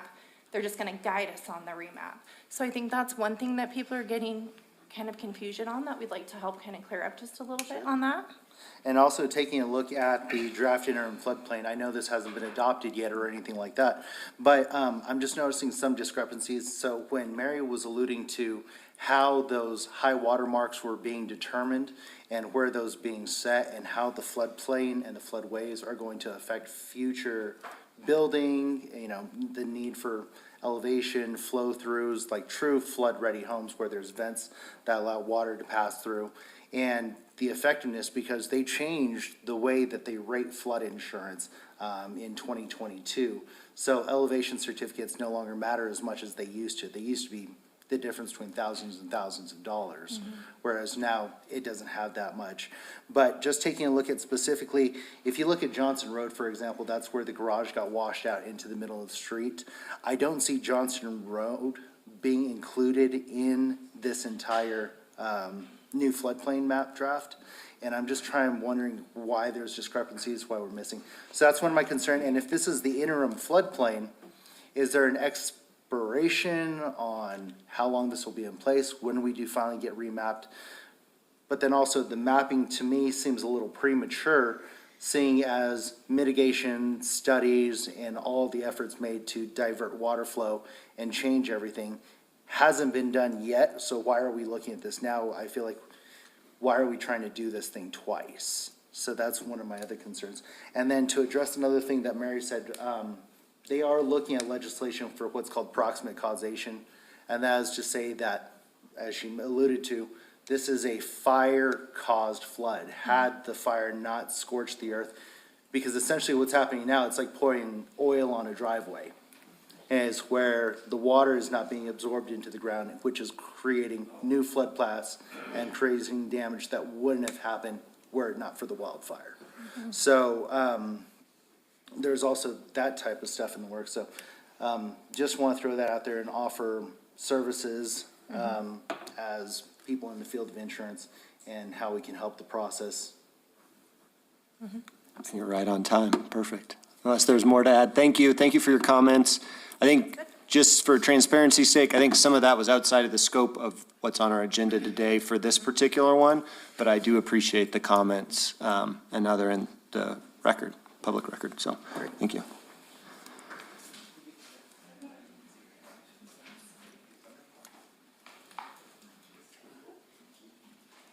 Anybody else? Okay. I'll give you a last call. All right, we'll close public input and we'll have staff come back down. I think there's a couple questions. I have a few of them jotted down that I think would be good for the group to hear. So, Chairman Rigsby and members of the commission, just a couple of different items that I'd like to go over and maybe even give some in-depth understanding of where we're at and what we've been doing the last 90 days. So the team that went out and did high water marks to high water marks were a combination of several people. First and foremost, it was a hydrologist company that was hired by the state. They're one of the top hydrology companies in the country. They work internationally, and that's who came in and did the first assessment on the H&H. The second team that went out is a certified floodplain manager, which is Ashley Carbajal, and then Adam Sanchez, who is our public works director. There is specific requirements that we have to follow in order to identify high water mark to high water mark. It's not just, I know there's some concerns as to splash. They take into account 1 foot LIDAR and the LIDAR contours, which allow the water to evaluate and spread. It's not just putting an eye on it and saying, hey, that's it. The third component is we're bringing in a independent contractor, Cobb Finley. They're one of the top contractors in the country, specifically related to floodplain management. And they will actually be independently verifying the information that we're moving on to confirm these maps. I want to make sure that residents understand and know we are not just doing this because we have to. We are not because we want to, it's because we have to. We need to make sure that we're protecting residents moving forward. The second question that popped up is related to FEMA, FEMA's mapping. We're not on a FEMA mapping component. So FEMA does give us direction, as does the floodplain manager from the state, to have to update our floodplain maps related to the disaster. FEMA is, we did request to be placed on a schedule, but that probably won't happen for another 5 years. So those floodplain maps will not come up. Now, the direction that FEMA has given us, as has the state floodplain management administrator, has basically been, you all have to adopt a floodplain and a map in order to move forward with your construction requirements. And so what that does is, in order for us to be able to hand out a building permit, we have to know whether somebody is in the floodway or the floodplain. There was a question. Can I pause you there, just to underline that statement, so I truly understand it?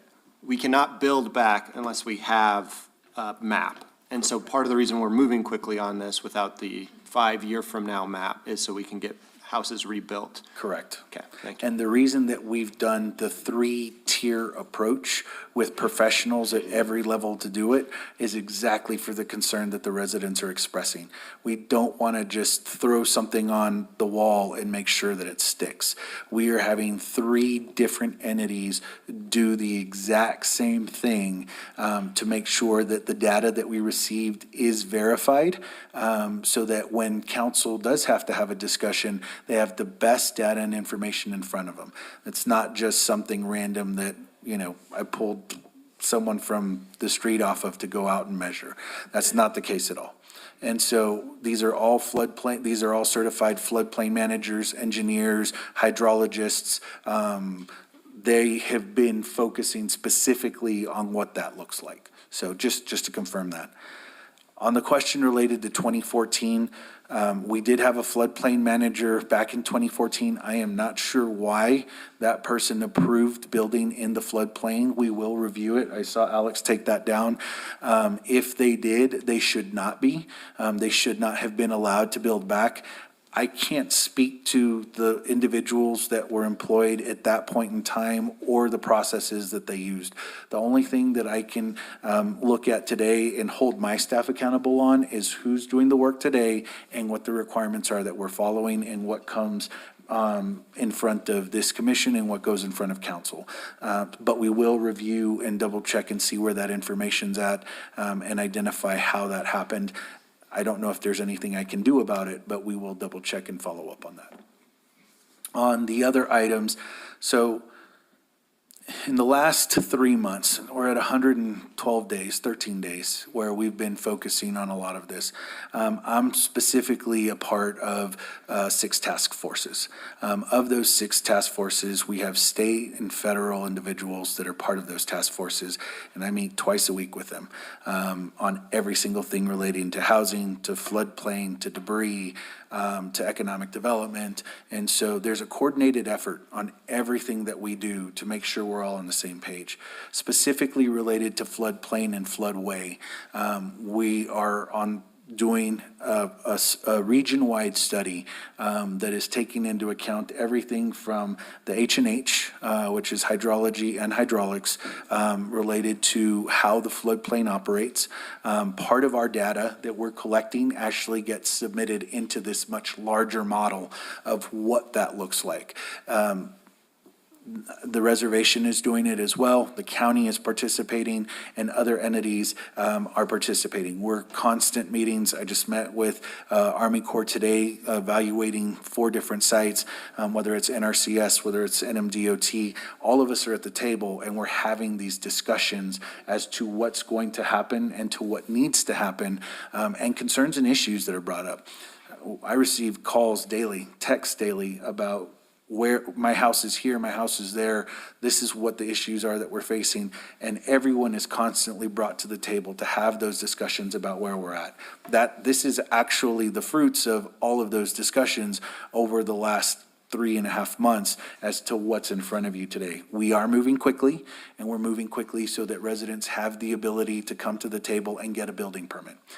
So that is hopefully answering the information on the qualifications and as to why we're moving as quickly as we are.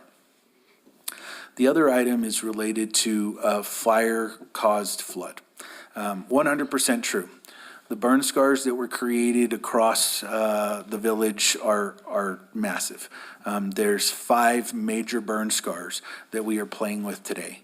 You have the Salt Fire burn scar, you have the South Fork burn scar, you have the Blue 2 burn scar, which is significant because people don't realize that that far north is actually impacting us today. You have the Little Bear Fire burn scar, and then you have the White Fire burn scar. The very first flood that we received on June 19th was actually remnants of the White Fire burn scar that we haven't seen in over 12 years. That debris that came through there impacted us directly. And so what we've done is we've taken account all of the burn scars. They've been built into these models. Now, yes, we haven't seen floods like this in 150 years. And these individuals know much better than I do. I've only been here a year and a half. This is the first flooding I've seen.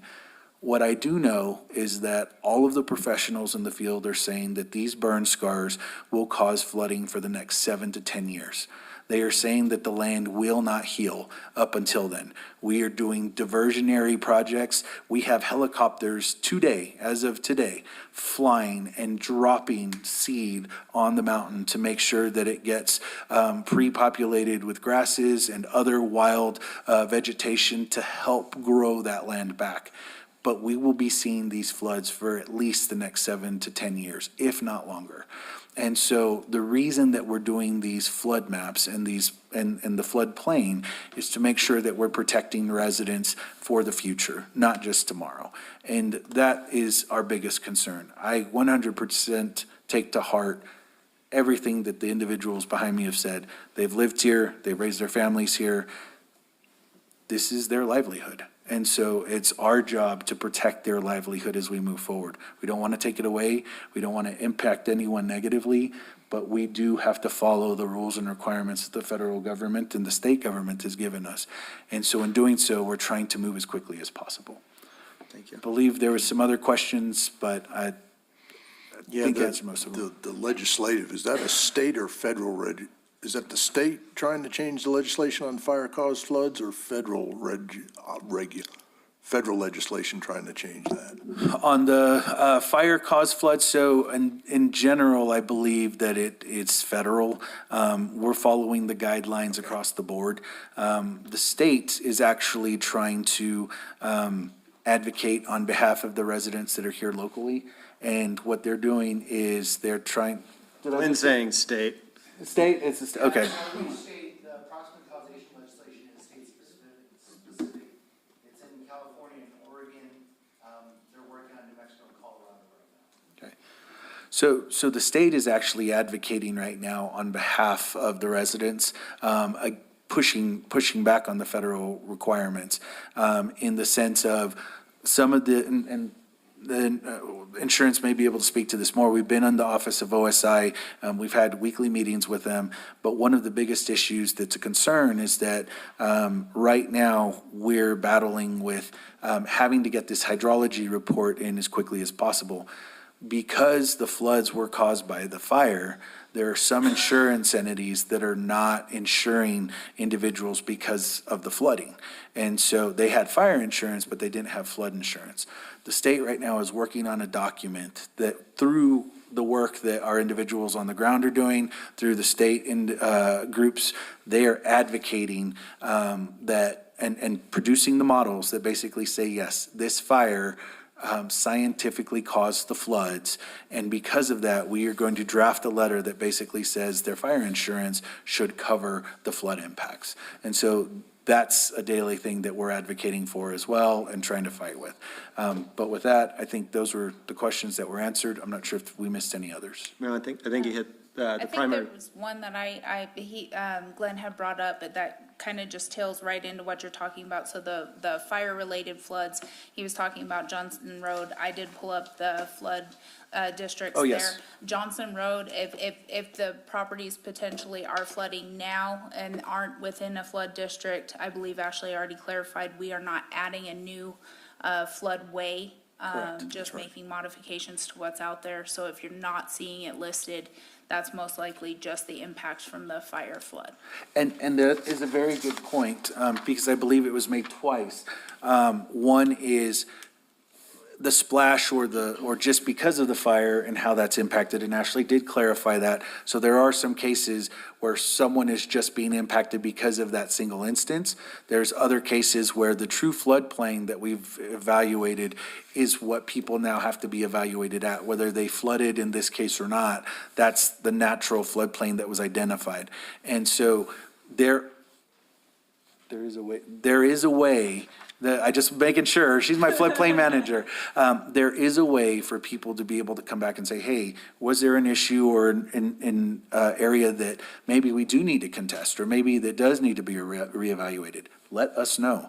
And the reason we're saying let us know is because with this third party, they are going to be looking at those specific areas to make sure that the hydrologist and the firm that the state got and that our data at least match up. And if they can't verify that, then more than likely, we're gonna go on the conservative route and say, hey, this needs to be removed. So right now, we are playing it as conservative as possible to be able to protect the individuals that are there. Our goal is not to just put people in the floodway or in the floodplain, but we do have to identify it so that we can continue moving forward. Question for you, Michael. What would you suggest would be the best way for the public to give you feedback on, like, I know one person talked about, well, this shouldn't have been in the floodplain, or why wasn't this in the floodplain? To talk about those, to get those discrepancies noted so the experts can go out and look and go, okay, it is or it isn't. But it's getting, how do you get that? What's the best way for you all to get that information? So there is an email address, and that is? The email is floodplain@ruidoso-nm.gov. And it goes to, I think, 5 or 6 staff members that are always reviewing this. It actually goes directly into our inbox, our personal, our work inbox as well. Will you repeat that? It's going to be, go ahead. Floodplain, FLOODPLAIN @ruidoso-nm.gov. And what I would ask is please list an address, a name, and a callback number so that we can make sure that we're addressing the address that is under consideration, and then we have a direct contact that we can reach out to so that we can take a look at those. Great. Commissioners, other questions? I think that was more information than anticipated for the scope of the requested change, but we really appreciate the transparency from staff. So we're all on the same page, this is already adopted. We're changing it to add the panel numbers and when those panel numbers were originally added. So November 5th, 2014, panel numbers listed, November 16th, 2011, panels numbered listed, and that you're going to follow the law is essentially the changes that have been made. And if anybody has questions, concerns, I'm more than willing to wait after this, but they can call me at any time, any day. Call my cell phone number, 575-973-5136. And so you have that number. I'm available. I'll answer questions, concerns. If we need to work through something, we'll work through it, so. Okay, thank you. Commissioners, other questions or clarification or any other information that would be good for the public? Oh, sorry, there was one last question, and I want to make sure I cover it. There was a question, and it was part of the discussion related to condemnation and making sure that we address the purchasing of property accurately. What I will say is this. Currently, there are no projects that are available either at the federal or state level for this disaster to purchase programs. What I will say is that some programs do exist at the federal level, but they usually do not come into play until 2 to 3 years after the disaster is finalized and we see the impacts of what those issues are. The state, and through us and other task forces, we are having a coordinated effort Just like the village received $44 million for infrastructure projects, we are requesting, there's a process known as the 404 process that allows state and local entities to buy property that have been impacted by floods, and they get reimbursed by the federal government. There is a possibility, I'm not saying it will happen, we are fighting for the legislature to fund a program at the state level for local municipalities and/or counties to possibly look at properties that have been impacted by the floods to be able to possibly acquire them in the future. Again, that is not happening right now. There is still advocacy out there. It's at the 50,000-foot level discussion process. But we are trying to identify every possible way to assist residents locally that we can. Thank you for that. Thanks for that last comment. Commissioners, discussion on the recommended changes to Chapter 54. And again, just for everybody's clarity, this is just a recommendation, yes or no, to council. No decision would be made today. This will come in front of your elected officials in a couple months or next month, November. Which is next month, believe it or not. I don't know if you know that. Before everybody goes, we got to either, you're more than well, happy. You guys can leave if you want, but thank you. Thank you all. Commissioners, is there a motion? Well, I would like to make a quick comment, and I do like the idea of being able to, like adding a link online to be able to look at these panels. We will double check. So I don't know if we actually have the shape files from FEMA to be able to do that. And we may be able to add a link to the FEMA map that exists, but we don't actually, there's a data sharing agreement that has to be done that we don't have access to. So that FEMA map, if you click on the FEMA map, they have an interactive map viewer. You can actually click on there. You can create your own personalized FIRM map, which is a sub-portion of the big FIRM map, or you can download the FIRM map panel itself. We'll look at adding that link to our website. Perfect. You can't do that on your phone, Mark. No, I can't. I didn't know you knew how to use a computer. That's good. No. It's not true. All right, folks, what do we have? Is there a motion or other discussion? No, I think, We gotta take action on this. We can't just adjourn. Because we got this on our agenda, so we'll either need to recommend approval of the changes or we'll need to recommend denial to council.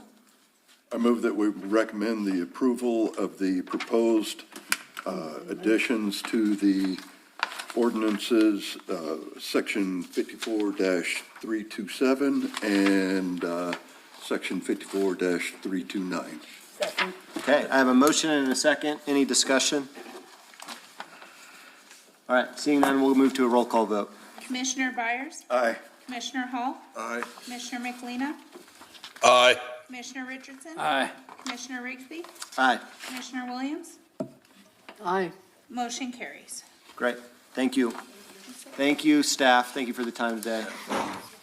Okay, our last three things. Community development report. Alex, do you want to give us a 2-minute overview? Sure thing. So in the report, there is an update on the readdressing project that has been ongoing for a bit. Again, to reiterate that this is a project that is still ongoing. We have been advised by FEMA to withhold, or not withhold, but to not to go to the process of changing any street names or addresses until the process for providing reimbursement or providing funding back to people for losses and damage during the flood and the fire. But we will be continuing with the work to get that addressing process done. Also information about the short-term rentals program on there and the impacts that How you doing, buddy? are Do you mind going on mute? that have been in the last few months in regard to the fire, in regard to the number of permits that we have and the properties that are active and the lodger's tax that we are receiving from that. Also, our typical information about building inspections and permits as well as included. And then I believe Stephanie does have an update about the 603 Meacham project. Yes, so, as you guys, probably remember, the request for the 2 priority entrances over the 1. We did receive, a letter from the New Mexico Transportation dated on September 4th, which was the same day of the hearing. They reviewed documents that were previously, supplied to them as of August 15th, and approved those plans that we had seen. I was given that letter. I did, and with Alex also indicate that didn't clarify the additional requirements you guys had put to prioritize the 2 entrances. I did receive a copy of a reply to that dated September 26th. It shows that the New Mexico Department of Transportation has guidelines for access onto state facilities, as outlined within the State Access Management Manual.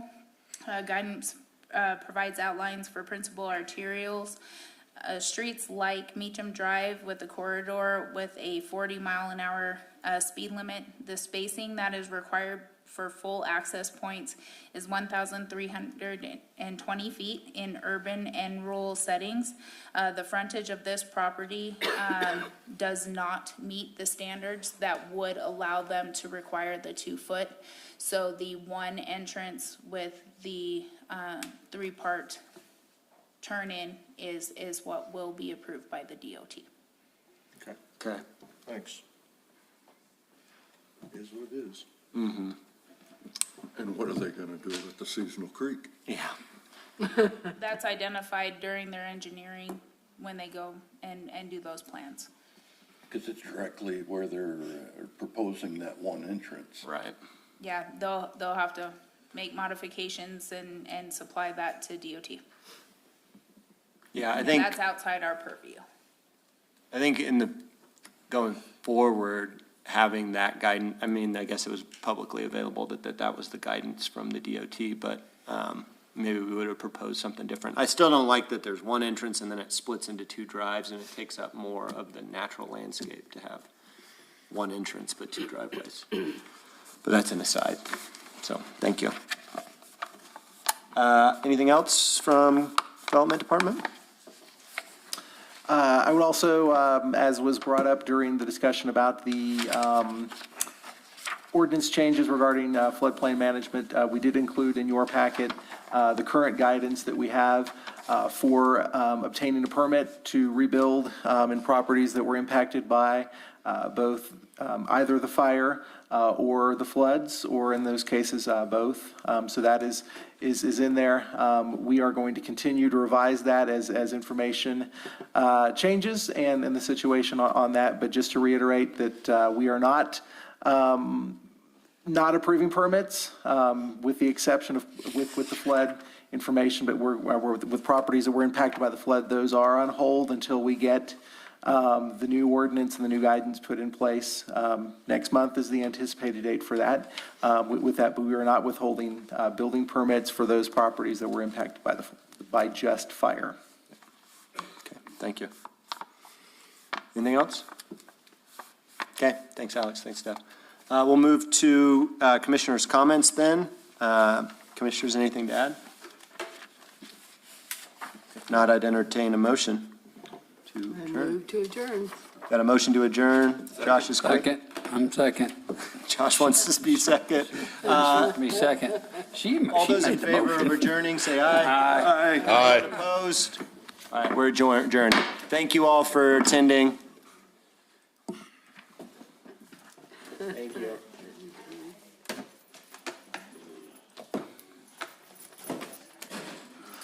Thank you all for being here today and participating.